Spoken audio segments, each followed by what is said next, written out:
What's going on, everybody? Welcome back. Today we're going to be talking about free-to-play and the arena meta. What we're seeing right now in the arena meta, how it's actually still pretty friendly for free-to-play, what you guys can be focusing on, a couple different teams that you could be focusing on for as a free-to-play to help kind of push up in the arena, break that all down in today's video. But real quick, before we go any further, finally got everything set up on my Discord server with Lord of the Rings Heroes of Middle-earth. So if you guys do want to check it out, we've got several channels there talking about just general discussion of the game, talking about team building, arena meta, just different aspects of it, even the race, talking about all of that. So if you guys do want to check that out on my Discord server, there will be a link down below.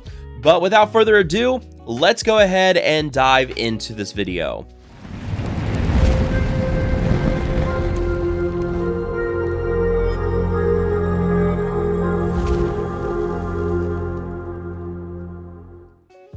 So the arena meta, why is it so important?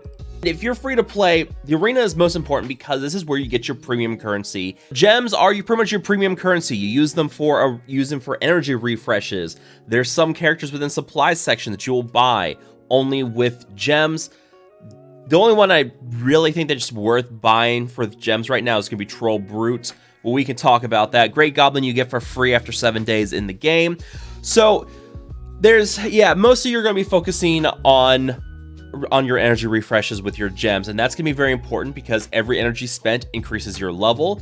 Also, every time you complete a mission, you get gold. That's how you farm your gear. Energy is very important, and as free to play, you're going to be dumping a lot of your gems into your energy refreshes so that you're constantly farming that gear. It's all very important stuff. So you do naturally want to push an arena. And right now, thankfully, inside of arena, it's not too bad in terms of what we're seeing at the top. Been talking to some people up there, kind of seeing what they're going on, kind of see what they're running, and what we can expect from that. And honestly, it's pretty good right now in that mostly what we're seeing is things like Rohan. You also see some trolls. Maybe if you're going like really pay to win right now, you're gonna see Misty Mountain squads up there as well. But if you are free to play, pretty much the beginning characters you have right now are the best way to go. And that's gonna be in your Rohan trio with Éowyn, Eothane, and Éomer.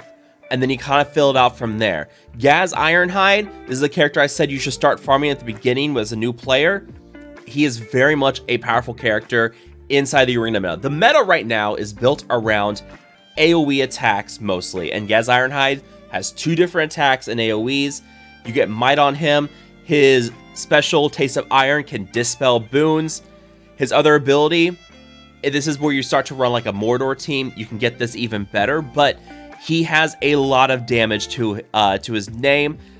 He takes he gets bonus max health and bonus damage, loses a little bit of speed, but he is just an absolute monster. He's a tank, and unfortunately, you can only bring in one large character right now.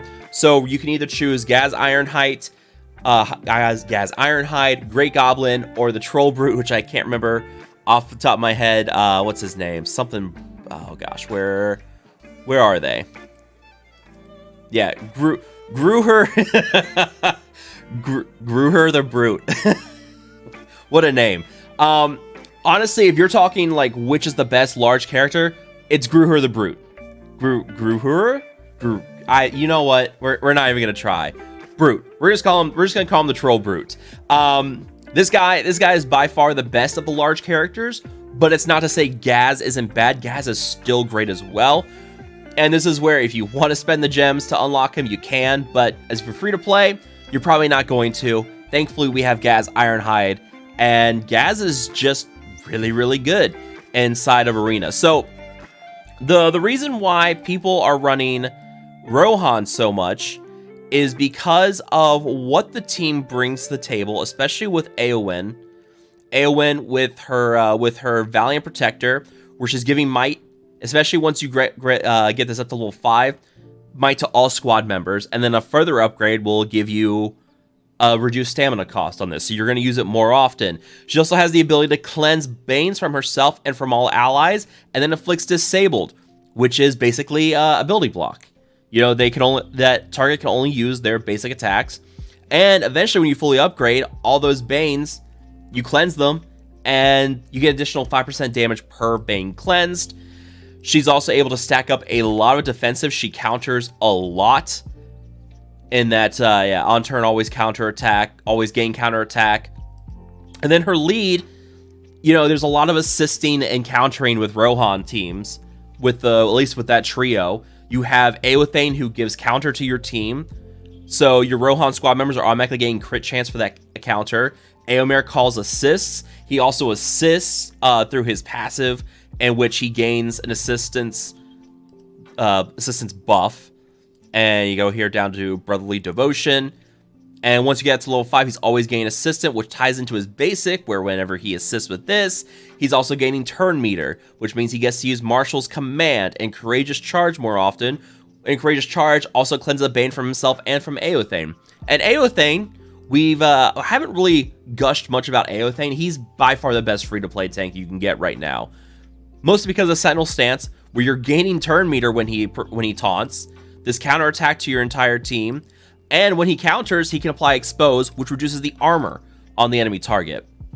So you call Aothane to assist, or you get him to counter, and you line that up with some heavy AoE abilities that you're about to get from the enemy team, and you've got a pretty nasty combination on hand with those three characters there. Now, to kind of fill things out from there, we've talked about other characters you want to bring in. Gaz Ironhide, we've talked about. Strider also works really, really well, because not only does he have Heroic Charge, which will do some decent damage and also has bonus crit chance, but also he does this 3-hit attack, which can inflict burning, which, you know, takes damage based on the max health for the target. So that's all pretty good. And eventually down the road, Rangers may be good, but you don't want to use Strider here for this. And then also one other character, and this is one that I recommend you buy from the challenge store, and that's going to be Halbarad. And we're going to do a full-on character review of Halbarad this weekend. Really looking forward to that. I've been watching Arnold's in-depth character reviews from way back in the day of Galaxy of Heroes. And I'm taking some inspiration from that. Hopefully you guys enjoy that video. But Halbarad, absolute monster on the field. Talking to people who used him, they cannot talk enough about this guy. This guy does significant healing. He can apply a weak-minded buff or debuff on his basic attacks, which reduce resistance. He has huge health, so this is going to heal a lot. And then this Northern Storm, while you probably don't have Miri, you're still going to get a lot of damage with this. And yeah, if you do somehow bring Strider in, there could possibly be some synergy with this. But yeah, Halbarad's going to really fill things out for the squad, because he's really good with he's pretty solid with the damage, and his sustain is just absolutely incredible in this. So really, it's built around the Rohan trio, and you kind of build things around that. That's going to be your best path forward as free-to-play. Now, if you do decide to go for Bolg in the challenge store, there's Halbarad and Bolg, and both are top-tier characters, which explains why they take so long to farm. You're talking 7 to 8 weeks just to unlock either one. So it's a long farm, but no matter which one you choose, you're going to get an absolutely incredible character. Halbarad, probably the best plug-and-play character in the game. Bolg is the leader of Misty Mountains, and not only is he the leader of Misty Mountains, but he buffs, and I cannot believe that this is a lead in the game. Pretty much he buffs your entire Shadow faction. Orc, Troll, and Misty Mountains squad member turns, they gain advantage, which is a guaranteed crit. And then Orc, Troll, and Misty Mountain squad members gain bonus resistance as well. That is by far the best lead in the game, because that's pretty much your entire Shadow team. Your entire Shadow roster is going to be Orcs, Trolls, except for Dunland and Haradrim, which are not good characters, which I don't really recommend. Orcs, we got Goblins, We got more goblins, orcs, Shagrat's orc. All of your really good Shadow Squad members are going to be orcs, trolls, and goblins. So you are going to, with Bolg, you are getting an absolute monster on the field. He's got really good damage. Health's not great, but that lead with the advantage and the guaranteed crits. All I'm saying is that if you want to go Shadow for Arena instead of Rohan and Light Squads, Bolg needs to be your priority within the challenge store, and it's going to take a while, but if you're trying to push for the meta, there's you cannot go wrong with farming this guy out of the challenge store. It's just absolutely bonkers. And if you want to kind of fill out your Shadow Squad from there, Ugluk is going to be absolutely mandatory because of Onslaught, which he applies blind to the enemy target, which means their next attack will miss. Only way to counter this right now seems to be Rangers with Eagle Eye, where I'm going off of what I believe here. I think Eagle Eye counters blind. I will have to talk to some people about that, but Eagle Eye basically guarantees their next attack's going to hit. So that should negate out blind, and you can also reduce the stamina cost on this.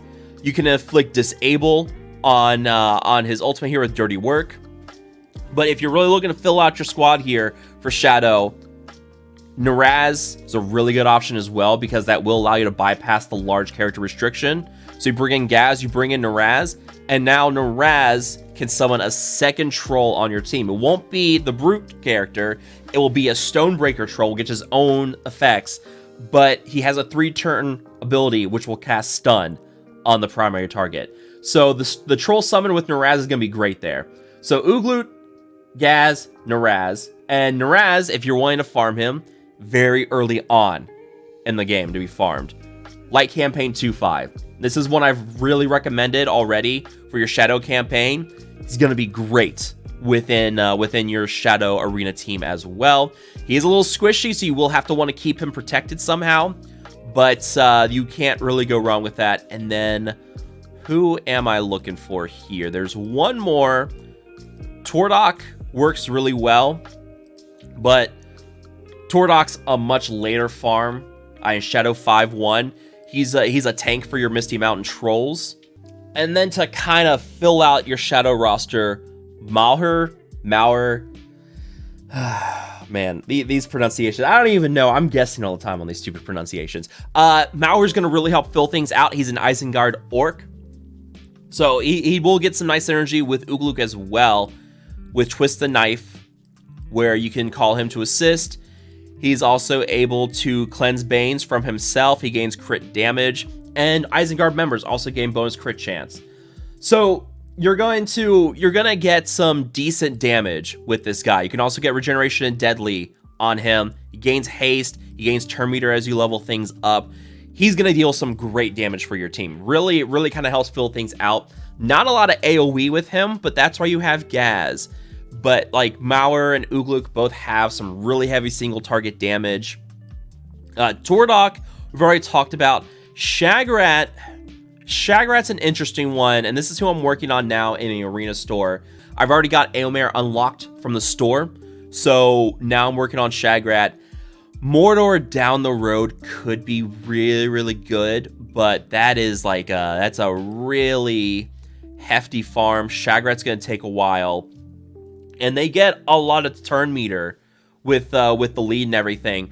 But Bolg is just so much better as a lead, because with Shagrat, you have to bring in a Mordor team. But with Bolg, you can bring in pretty much any orc, troll, and goblin in the team into this roster, and they're going to get huge buffs. That guaranteed critical hits, the bonus resistance, which is great when you're fighting against characters like Eowyn, who puts out that ability block, which if you can resist that, that's great. You know, you don't have to worry about the exposes from Eothane. You don't have to worry about the burning from Strider as much. I mean, they'll probably still land a little bit, but you have that bonus resistance now to help kind of increase your chances against those kinds of things. So yeah, your Shadow team is going to be built around that Bolg lead, which you're going to farm from the challenge store, which will take time, but you can get it. Naraz, Gaz, Ironhide, Ugluk, Mauer is a good option. Tordok down the road is going to be really good because of his tanking ability. really, you're not gonna be able to go wrong with a shadow team. But it does seem that right now a lot of people are going with the Rohan trio, kind of filling that thing out with Gaz and possibly even Halbarad, Strider, those kinds of options. Those are all really good options for a free-to-play character trying to chase the arena meta. So that's going to kind of wrap things up here. If you guys have questions about the arena, if you guys have other characters you want to know about, if you should pursue them for the arena meta, make sure to ask them down below. If you guys have enjoyed this video, make sure to hit that like button, share, and subscribe to the channel. Again, thank you guys so much for watching. I will see you guys next time.